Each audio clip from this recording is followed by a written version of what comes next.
یہ ٹائم ہے میں آپ کو پرسہ کے لیے ایسے کو سامنے لا رہا ہوں کہ واقعاً وہ آج بہت گریہ کناں ہوں گے.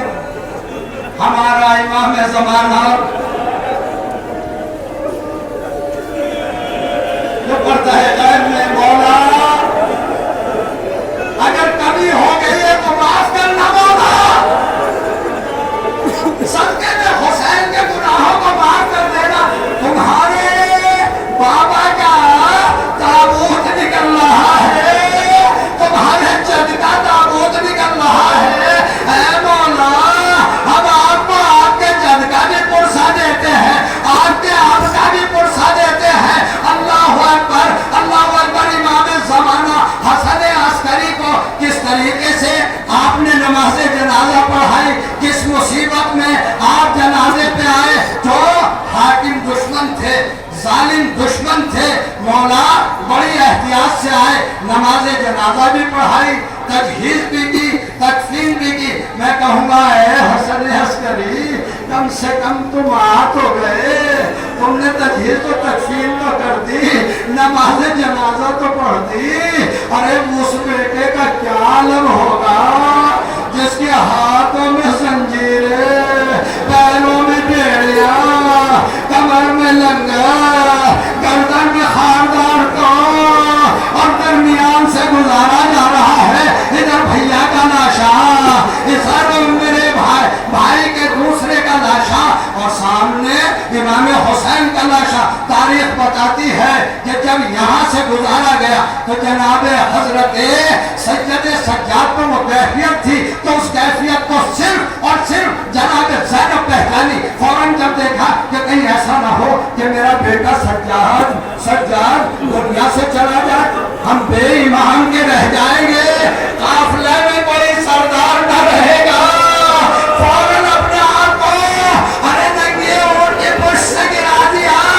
سجاد میں کیا دیکھ رہی ہو, آپ بھی اپنا کیوں گرا دیا. کہا بیٹا یہ تمہارا کیا حالت, تو کہا آپ بھی اپنا یہ تو بتاؤ کسی کا جوان زندہ ہو اور اس کا باپ چلتی زمین پر دیگوروں کا بھرپڑا ہو, بس میرے مولا آپ کو پرسہ دیتے ہیں کہ آپ نے اپنے بابا کا جنازہ شان سے اٹھایا اور آپ نے جو ہے ہر طریقے کی خدمت انجام دی.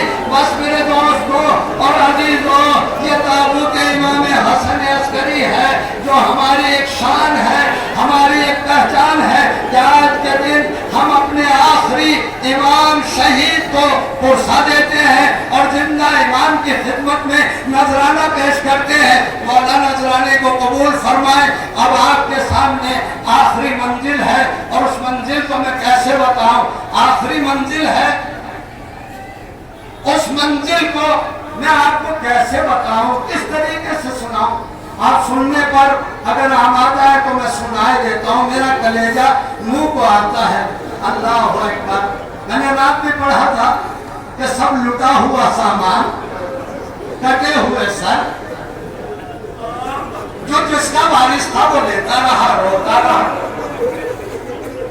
مگر زینب دیکھیں کب ہوئی, جب امام کی مسند آئی, بچھائی اور کہا سجاد اس پہ بیٹھ جا بیٹا, مسند پہ بیٹھ جا, مسند نشین بن جا.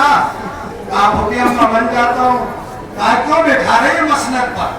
کہا اس لیے بٹھا رہی ہوں کہ بیٹا کربلا سے جب سے میرے بھائی کو لوگوں نے مارا ہے, کسی نے دو لفظ پرسے کے تمہیں سے نہیں کہے. دو لفظ کسی نے پرسے کے نہیں کہے. اے بیٹا اگر کسی نے پرسہ نہیں دیا تو میں تجھ کو تیرے بابا کا پرسہ دیتی ہوں. ارے جیسے آگے بڑھی, پھوپھی کے گلے میں زخمی ہاتھ ڈال کے کہا پھوپھی اماں میرے سے زیادہ تو آپ حقدار ہیں. ارے تو میں پرسہ دیتا ہوں. جیسے یہ سنا عجیب بحران برپا ہو گیا, عجیب بحران برپا ہوا. میرے دوستوں اور عزیزوں, اس کے بعد میں جب سارے تبرکات مل گئے تو ہماری لائی گئی